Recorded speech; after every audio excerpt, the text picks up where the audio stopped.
Hi, thanks for having me.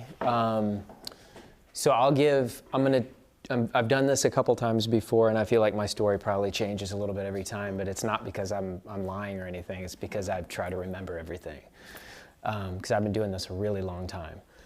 And then after that, what I really like to do is, I love answering questions. I actually really enjoy it. I know most people hate answering questions and that kind of engagement, but I really enjoy it. I really like to answer individual questions, and nothing is off limits as far as that goes, so feel free to ask anything at all. So as far as what I do in my story, I'm a musician and music producer, and I also do artist development, and which sometimes turns into management, sometimes it doesn't, just depends on what it is.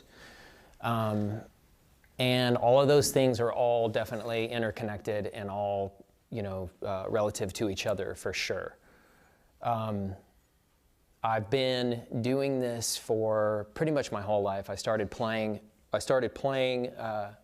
guitar when I was 11, and then I switched over to bass when I was 13 because I realized that everybody played guitar, and bands needed bass players pretty badly. So I figured I would land a job a lot easier if I was a bass player. And I had two uncles, both named Jim, different sides of the family. Both played bass, both badass bass players too, which I feel really lucky and fortunate to grow up with that. So when I was a kid, and my older brother is also a drummer, and I have 6 sisters. Wow. And they all listen to different music, so it was like everything from like Prince and like Morris Day to Iron Maiden come from my brother's room. So I was a confused kid. But my brother's a drummer. He's an accomplished drummer. We still play together, and he still does a lot of stuff. And he's my older brother, so I definitely idolized him, and I looked up to him, and I always kind of wanted to be like him. So picking an instrument and playing an instrument was kind of a natural thing for me. With my family being so musical, even my family members that weren't musicians, music was always playing in my house. Music was always really loud in my house, and it was on at all times. I still have my dad's record collection, so that brings back a lot of memories. It's really all I really cared about. My parents really wanted me to take college seriously, and I did go to college. I didn't take it seriously, and I don't have a degree to show for it. But being in a band and playing music was, honestly, it was all that I wanted to do. It was all that I really, it was the only thing I was really, really like uber passionate about. So when I was in high school, I started writing songs, and I started playing original music with my buddies and with my friends. And then we would play in Battle of the Bands and do all the stuff that you do when you're in junior high or high school. And it kind of took over my life. Instead of focusing on the things that I should have while I was in school, I was busy making flyers for shows that we had and all that good stuff. Anybody in here musicians as well? Okay, you get it, right? Yeah, it takes over. So then I go to school to kind of appease my parents, and the funny thing that happens while I'm in school is I get so many gigs playing bass that I'm gigging every weekend, playing in bands, and I'm way too tired to get up on Monday morning and go to class. So school didn't last too long, but my drive and my passion to play music did, and I never gave up, and I never slowed down, and I played with as many people as I could, and I played as many bands as I could, until in the mid-90s, I met a guy named Mike Rand, who was a manager / booking agent. He had a booking agency. I grew up in Michigan, by the way, northern Michigan. And so I ran into him, and I was kind of between bands and just broken up with my girlfriend, so I didn't have a whole lot, that was like keeping me in one place necessarily. And long story short, he started working with this band from Houston called Blue October, and he said, "You should come check out the show." I'll be honest, I heard the CD, and when I first heard it, I was like, nah, I don't know. I don't know if this is me. But then I listened to the lyrics, and I realized how incredibly unprofessional my bands were. And I realized that we weren't saying anything. We didn't have anything to say at all, because I was listening to a poet, and I was listening to a wordsmith, somebody that really did have something to say. And so even though it took a minute for the music to catch up, the lyrics hit me right off the bat. It was a free trip, so I took it. He flew me down to Austin, and I fell asleep on the plane, and I woke up as we were landing, and it was beautiful and green, and I was like, where am I? You know, I thought it was belt buckles and horses, and I had no idea. And I just fell in love with Austin the minute I got here. You know, it was like, this place is incredible, and I didn't want to go home. And then I went and saw the band play, and as corny as it sounds, there's a certain star quality and there's a certain intangible thing that some people possess and some people don't. And it's not that you have to have it to be successful in music, but it sure as hell makes it easier. And when I saw the band at the old Steamboat on 6th Street, I knew it. I knew right off the bat. And I knew that if I didn't move down and join the band with the opportunity that I had, I would probably grind playing in 10 different bands every weekend, you know, back in Michigan. So hit it off with the band. 2 weeks later, I packed up my car, I moved down, and it was a pretty quick kind of whirlwind of events after that. The band was being looked at by some record labels when I came down, but nothing was definite. So it's not like the band's getting signed, everything, you know, it's like this is a surefire gamble, this is gonna work. It was definitely a gamble, for sure. But there were a lot of there were a lot of things that were up in the air and weren't for sure, but I believed in it. And I thought that there was something really special about the band, and I wanted to be a part of it. So I moved down, played my first show at the old actually my first show was in San Marcos, Texas, in the Cafe on the Square. Oh, there we go, yeah. And then my first big proper venue show was at Satellite Lounge in Houston. And then I remember getting paid and getting I made $400 or something for that weekend, and I was like, what? I'm getting, I just like to play. This is cool. I'm actually making money. This is incredible. And then we got signed. Not even 6 months later, we got signed to Universal Records. Went and made a record in a big, fancy studio with a producer who I still absolutely adore to this day, named Nick Launay. Look him up. He's incredible. And I fell in love with the recording process. I didn't know what a producer was when we went into the studio the first time. I had no idea. I was just like, whatever, I play bass. You know, you guys can work that stuff out. And I hit it off with him, and when we were in the studio, this is back in the days of spending months and months making a record and not doing it in 10 days or a week or whatever it is now. And it was also in the days of big, huge budgets. So we had the nicest studios and, the Nirvana Nevermind drum kit and everything that you could want. And then all these guest musicians like Jamie Mahobrak, who played for Alanis Morissette, and all these cool things that you dream about, right? And we're gonna be stars, man. It's this is gonna happen. Then the album comes out and we get dropped, because we sold maybe 15,000 copies, which back then, which is a pretty good amount these days, but back then was nothing. Spent about $500,000 making that record, of the record label's money, yeah. So getting dropped was a huge smack in the face, but it was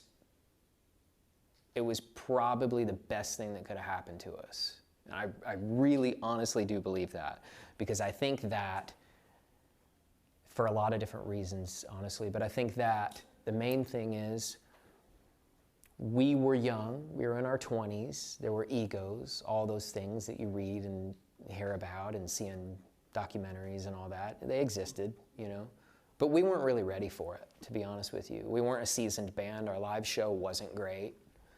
The songs were good, but they weren't They weren't great. They were good. They were getting there. So we needed somebody to kick us in the ass and kind of bring us back to reality. And that's what happened. We got dropped, and woe is me, and my world's ending, and boo-hoo. But then we actually did something that most bands don't do. We went, no, okay, you know what? Let's be better. Let's be better at our craft. Let's make better songs. Let's go in the studio and pay for it ourselves. Try to get on the radio ourselves. And I could go on and on about that part, believe me. But basically, what happened was we put a little EP together. We got a manager, who we still have to this day, and this is back in 2003, who believed in us, who heard it and fell in love with it. And we got on the radio station in Dallas that started spinning the song. And then all the record labels came back out again. And we actually went back to Universal, which was the same record company. We might be the only band that's ever happened to. You know, it's like, this is my ex-girlfriend. She really screwed me over, but I'm gonna take her back. You know? Were you the girlfriend or you the... No, they were the girlfriend. Universal was definitely the girlfriend. So there, you know, that was a pretty intriguing time for sure. But at the same time, for the first time, we felt ready and we felt like we held the chips. You know, here's this record label that didn't really know what to do with us. You know, just dropped us, had no idea, and now they really want us back because they see something's working. We got a good deal. We got a very good deal. So the next album we make is called Foiled. That album comes out in 2006. We're used to playing, you know, for a couple hundred people and then going anywhere outside of Texas and opening for another band because we don't draw anywhere except Omaha. Yeah. You know, like still very much a local band, a regional band, I would say. And all of a sudden, we're out doing a radio promo tour right before the record comes out, and our manager, we go do this acoustic thing where we set up at like 7 in the morning and play in the, you know, the cafeteria at a radio station. It's like it's probably about as bad as you think it is. So we go do that pretty much every day, go back to the bus, and the manager keeps coming back. He's like, guys, singles, like, it's blowing up. Like all these radio stations picking it up, and it's blowing up. And we're like, okay, what does that mean, you know? And it was crazy because just in that week that we're out on the road, we went from where we were at to coming home like a different band, knowing, whoa, we have a song that is number 2, like everywhere. Like, is it number 2 in Austin? No, it's number 2 everywhere. Chili Peppers, us, Pearl Jam, you know? Pretty cool place to be, and finally I felt like we were ready for it. So basically we put that record out. The record goes platinum, which really doesn't happen anymore. Does very well, puts us on the map, and the band, from that point, basically we make a couple more records. It don't sell quite as well, you know, but as a band we stuck together and fought through some pretty heavy stuff that I could spend hours talking about. But basically, to where we are now, which is in our 40s, still touring, still making records. Our most recent record, I think, is our best record. I'm not just saying that I think it's our best record. I really do believe it's our best record.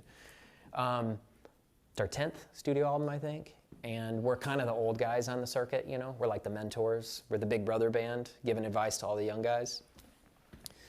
But we're blessed. We still do it. You know, we're still out there doing it. And we actually, our last tour, we sold out every show except for 3, which we've never done that. You know, so we've actually grown in the last couple years a lot, doubled our audiences in a lot of places. We were going back to Europe. Went back to Europe last year. Went back again this year. Had a couple thousand people in Russia. It's a pretty cool place to be when you're in your 40s. You know, so without sounding, you know, super duper corny, the band is at a place where we all have kids. You know, so it's. Here's mine. Here's one of mine. You know, when we're backstage or we're hanging out between tour legs or whatever, we get together, it's family time. It's really cool. It's not party time, it's family time. So the thing for me that clicked when we were making the first record, I'll back up a little bit. Meeting Nick, watching Nick work, seeing what a producer does, blew my mind. I like touring. I like playing live. It's fun, it's cool. There's a high from that, and it's rewarding. But making records is my favorite thing in the world to do.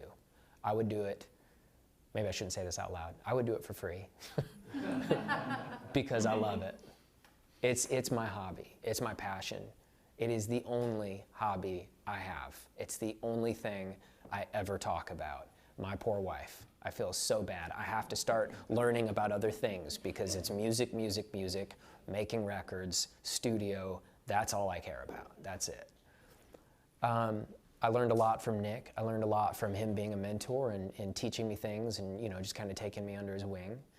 And then becoming a producer myself was this really sort of strange but totally natural series of events where I had a friend's band, I just had a buddy's band, and they wanted an outside ear. They just wanted some perspective. They said, hey, you're in a band, your band's doing pretty well. I just want to know what you think about this. Tell me what you think about these songs. I don't want, well, they suck. This one's way too long, and you know, you don't have a chorus in this song. And then it was, okay, well, why don't you come in and work with us, you know, one-on-one.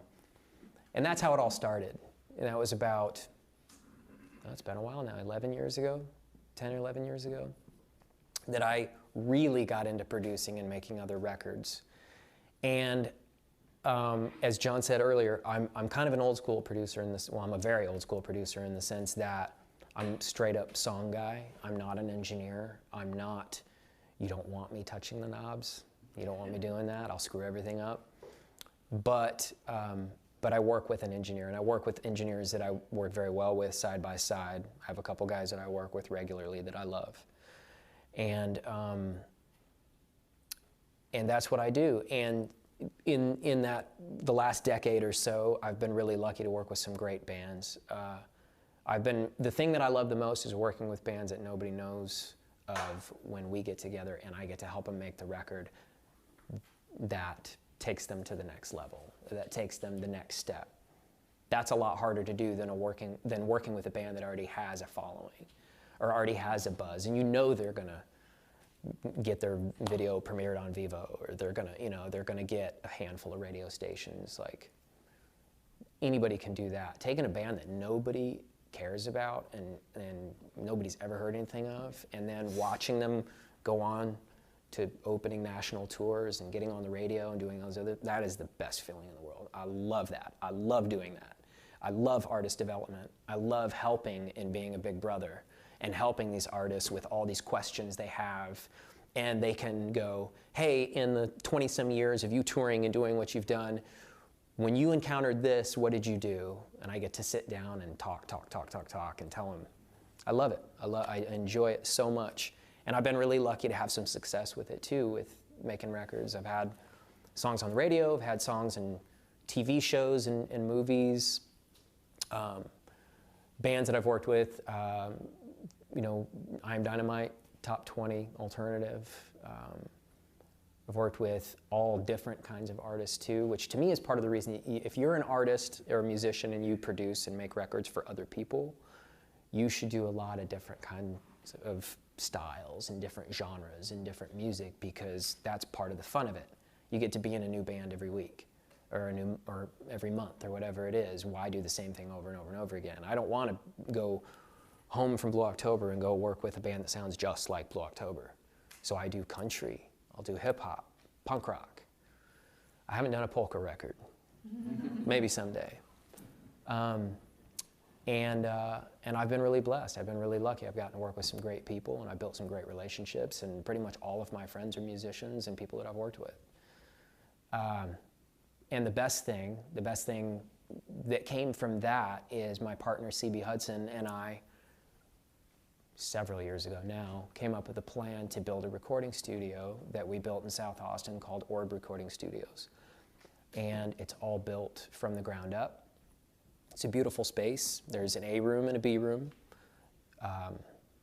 We opened 5 years ago, and pretty much everybody, when we were putting the plan together and we were building, everybody just kind of looked at us like, what are you doing?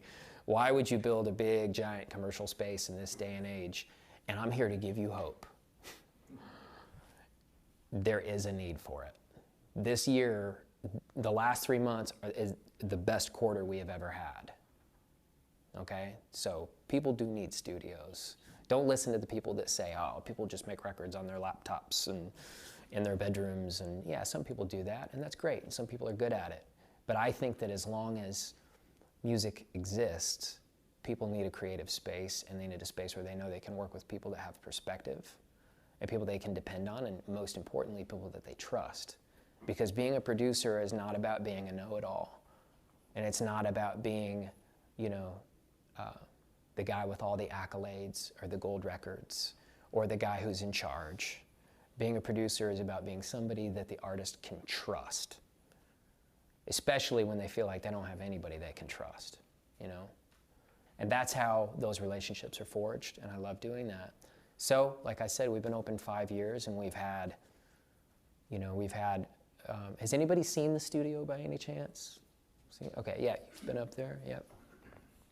We've had some pretty big artists. We've had a ton of local artists and a ton of bands that, you know, regional from here, from Texas, that have come in and gone in the B room on small budgets and made their first EP and made their first record. And then we've had artists like, you know, Pentatonics, Skrillex, Bieber, the Beach Boys, A$AP Rocky, Fetty Wap.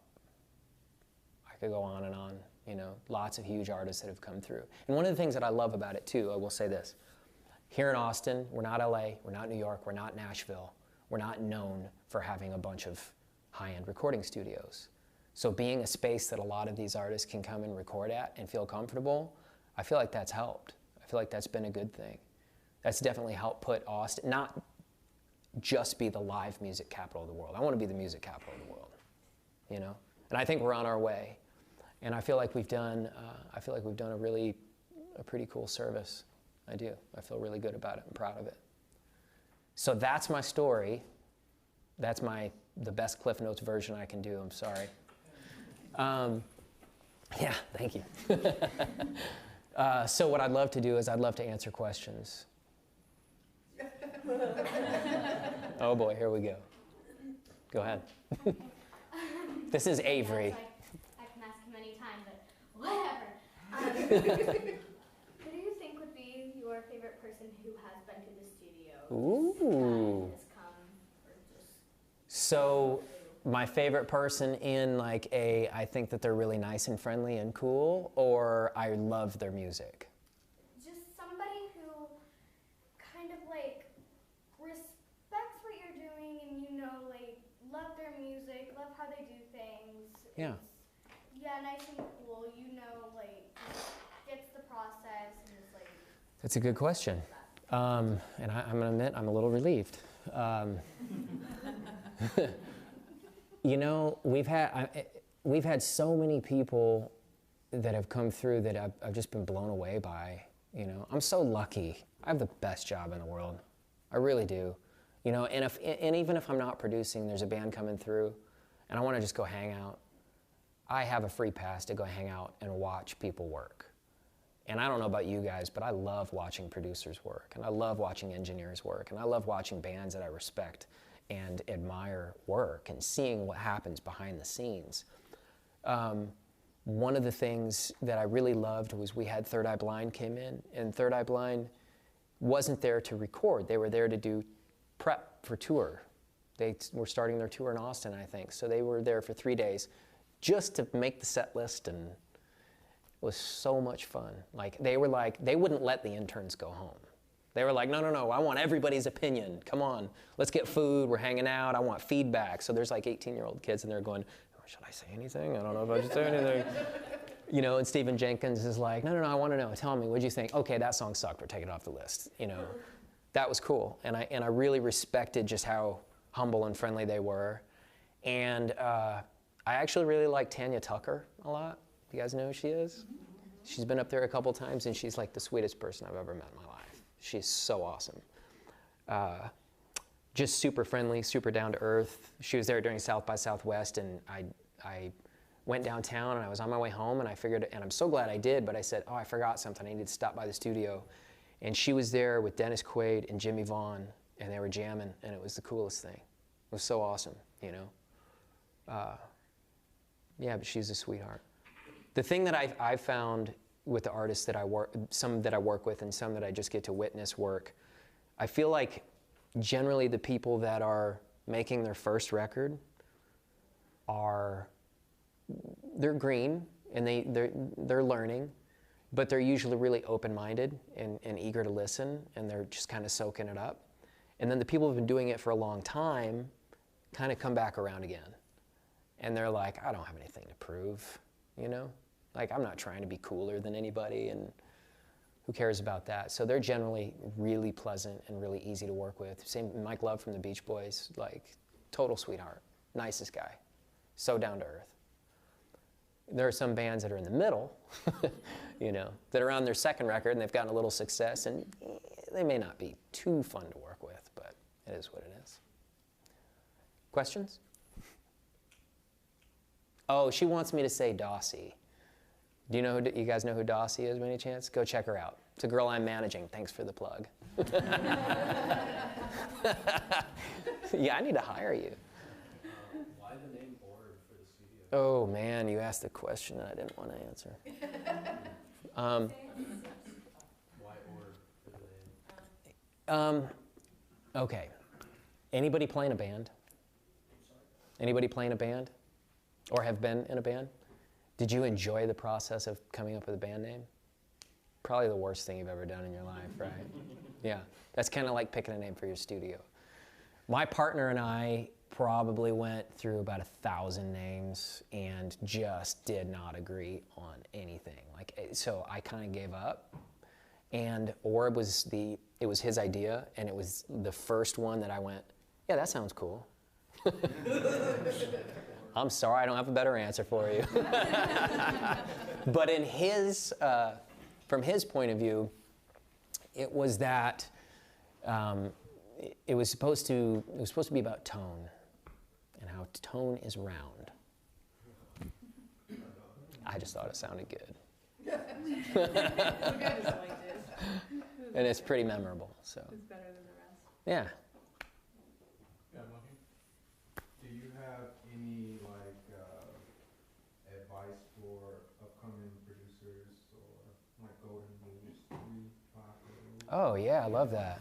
Yeah, 3 to 5 golden rules. Well, I mean, I think there are rules that apply to the sessions themselves, and then there are rules that sort of apply to like the real world when you're out of the studio. But I'll go with the session. I have a rule with every artist that I work with. And this is like, and I'm not demanding at all. I'm kind of a pushover in the studio, but this is one thing I do not bend on. If I have an idea, try it once. We will waste hours talking about why something isn't gonna work. And half the time it does work, you know? So to me, I say right off the bat, we ain't gonna do this crap. I'm not gonna sit here and go rounds about why it's a dumb idea or why, you know, the harmony can't end in unison and blah, blah, blah, blah, blah. I don't care about any of that. You know, it's music. There don't need to be rules. Let's just try it. But once we've tried it one time, if you still hate it, we'll move on. End of story. And then I have to do the same thing in turn for the artist. One of the things that I really love, just kind of a side note, is I do feel like being a musician myself, I feel like that helps a lot. And there are some great producers and some great engineers that can't play any instruments at all and can't sing or anything. But I think that if you are a musician, this is my second golden rule, if you are a musician as well as a producer or engineer or both, I think that you have to show the same respect that you expect when you're on the other side of the glass. Nobody wants to work with a know-it-all. I've worked with that guy before. It ain't fun. You know, where your ideas suck, or your ideas or their ideas, all of a sudden you're going, that was my idea. How'd that happen? That was weird.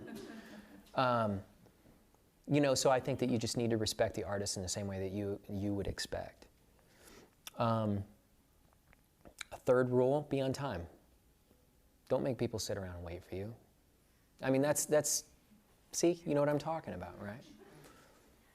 I don't know how many sessions, you know, that the artist, that we have sat there and I get a text and it's midnight. Hey man, he said he was coming in at 10 and can I go home? And I'm like, no, he'll show up. The artist, it is what it is. You know, that's their world.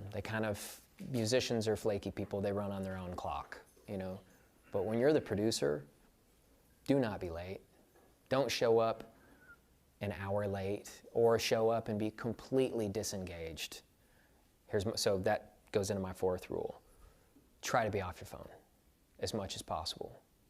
Unless you have to or you have an emergency, you know, set some kind of boundaries at the beginning of the session. Talk about these things right at the top, because I guarantee you're going to hear later, it's going to come back to you in some way. You're going to hear, well, so-and-so was on his phone the whole time, or so-and-so was checking Facebook the whole time. So-and-so was watching the basketball game the whole time we were trying to work on our music. How dare he? It will happen. If you're married or you have a girlfriend or boyfriend or whatever it is, they've got to respect the fact that when you're there to work, you are there to work. Period. Take breaks. That's actually a good fifth rule. Don't overwork yourself. Don't. Know your limits. John, I know you know what I'm talking about, okay? I have done so many projects where it's either tracking or mixing, and you're, oh man, we're kicking ass, and keep going. And then you come back the next day and you're like, this is the worst shit I've ever heard in my life. What was I thinking? Like, why did I have to be there till 4 a.m. working on this and messing everything up? And you go change everything. You're a human being. Your ears get fried after a while. You gotta take breaks. You gotta be realistic about your limits. So there's 5. Good question. Yeah. So I know that you said, like, you know, you fell asleep on a plane. When you woke up, you totally fell in love. Texas. Oh yeah. But do you ever miss Michigan? No. Next question. No, I'm just kidding. I grew up in a place called Traverse City, and Traverse City is really beautiful. It's a tourist town. It's gorgeous. There's nowhere else. I mean, honestly, there's nowhere else like it in the world. Cherry Festival. It's awesome. Oh, cool. Where at? Just outside of Detroit. Okay. Yeah, I lived in Ann Arbor. That's actually when I moved down. I was in Ann Arbor. Okay, cool. Yeah.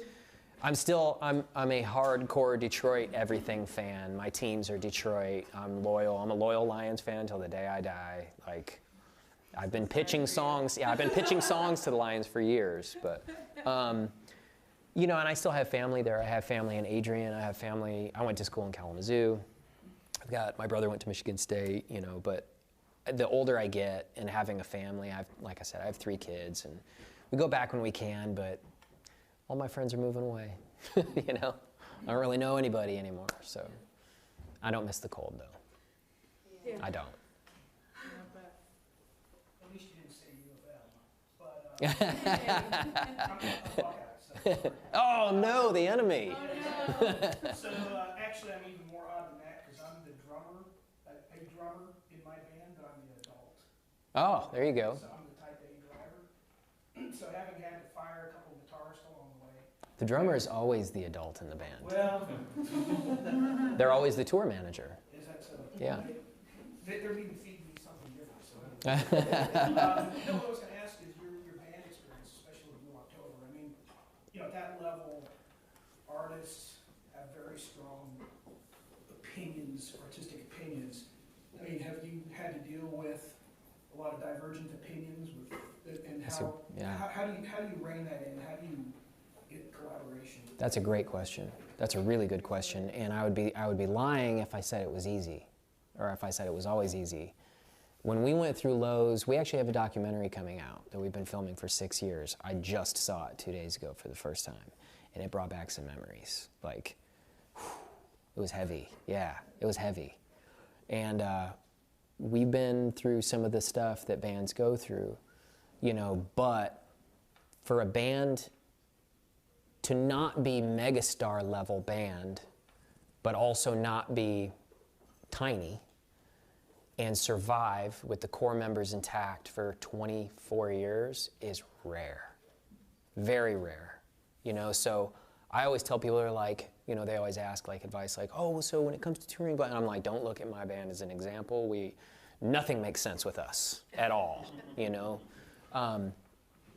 But when it comes to opinions and when it comes to, people having their say and having their input.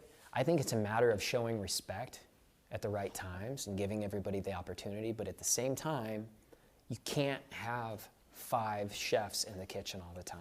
You can't do it. Some bands like the Chili Peppers are like, oh, we split everything 4 ways, and that's great, awesome. That's fantastic for you. But Anthony and Flea call the shots, plain and simple, and I know that for a fact. It's their band. My band is Justin's band, our singer. He calls the shots. He is the boss. He is the undisputed leader of the band, and he's the chief songwriter in the band. And there are some things he doesn't need our opinion about. There are some times, though, where he gets it anyway. And the cool thing is, he's awesome about it.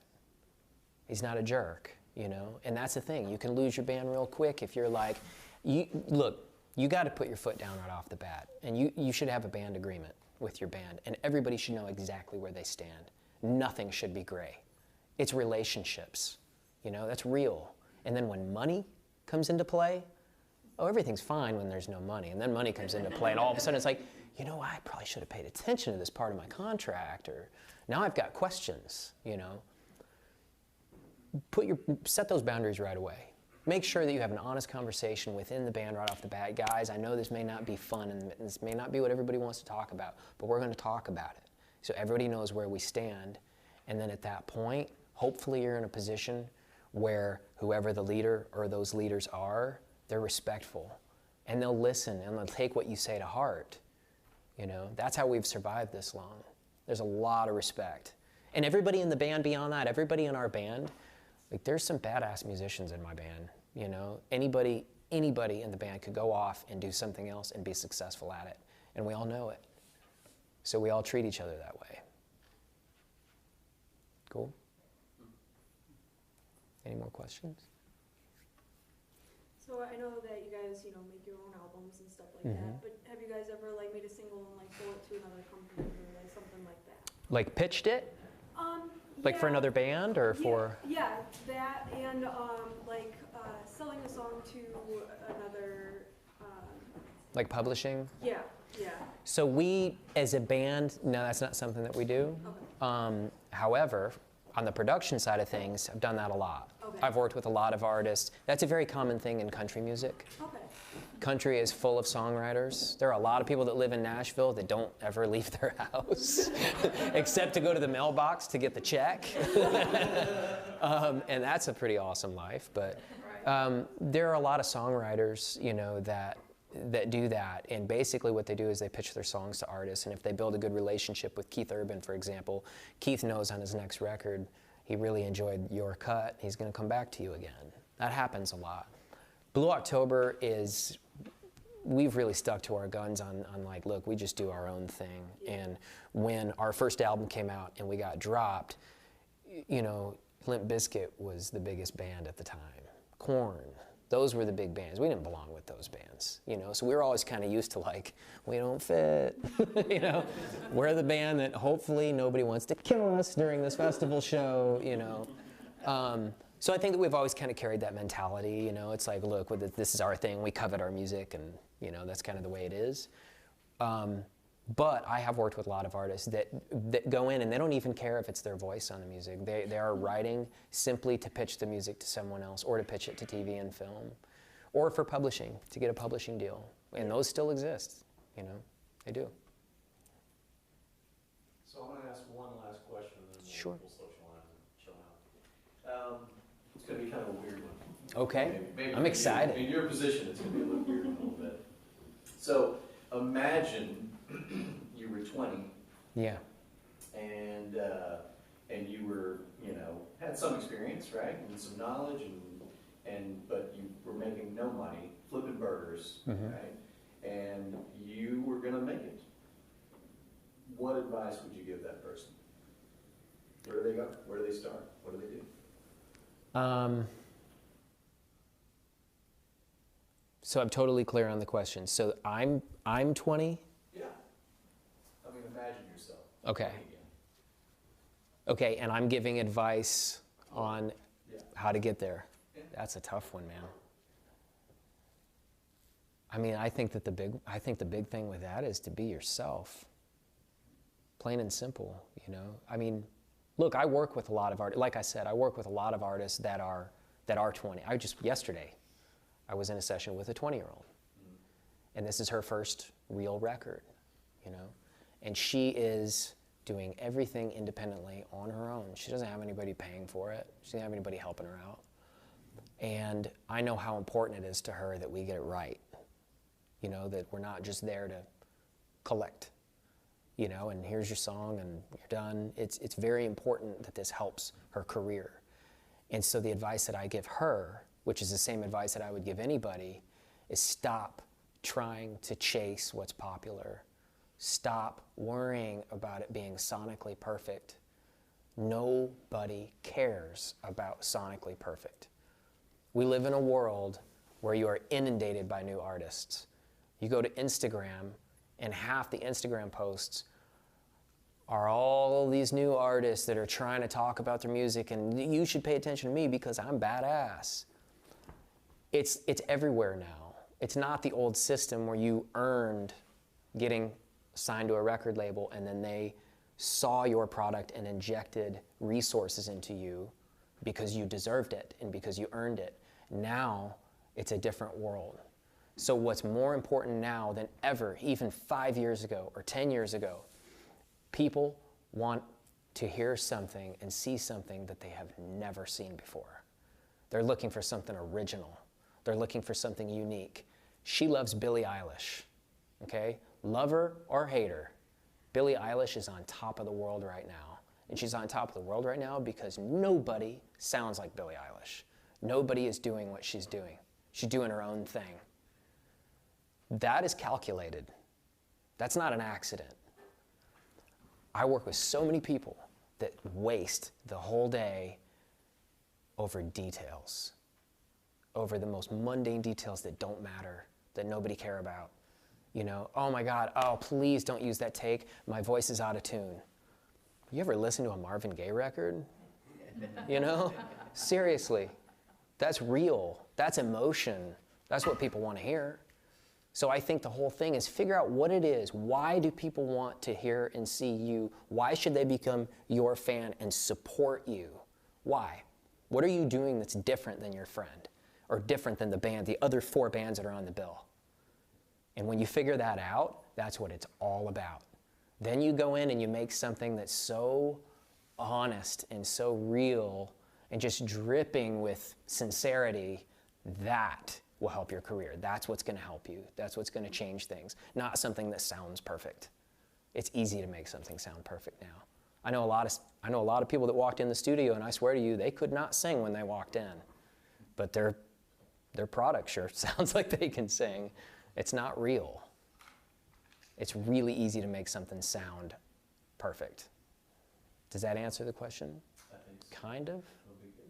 Yeah, Yeah. of course. And if people want to ask more questions, I'm sure they'll come to you. Cool. I got a question. Sure. How do I work for you? That's a great question. That's a really good question. Here's the biggest, I'm so glad you asked that. The biggest piece of advice I could give anybody, because you know studios are few and far between, and nice studios are few and far between. It takes a while when you get to a studio, when you get to know somebody and you become trusted by that staff to be a part of the team, right? It's not about how badass you are or, you know, your resume and like how like fast you are and like all those other things. Not that those things don't matter. Most of it's just being a good hang and is being somebody that's pleasant and knows how to deal with people and is fun to be around and somebody that's just enjoyable, you know? That's a huge part of it. And we get so many requests and emails about internships and about coming to the studio, taking tours, this and that. But do you know what 90% of those emails don't have are any samples of your work? What do you think happens with those emails? I don't file them. I file them in the trash, you know? And that's not an arrogant thing. I'm just being honest. It's like if I can't even hear what you're doing and what you're up to, you're not going to get to A, you know? So you start with an internship. You start with getting to know people at the studio. But to get your foot in the door, you got to bust your ass. You got to work really hard on your own And just like being, I mean, you are an artist as a producer and an engineer. Work with some people, work with your friends, work for free, do anything you have to until you have a song or an EP or you have a reel of songs that you can take 10, 15 seconds from each one of those songs and you're like, this is good. I know this is good. That's what you send. Show your work. Awesome. I like him.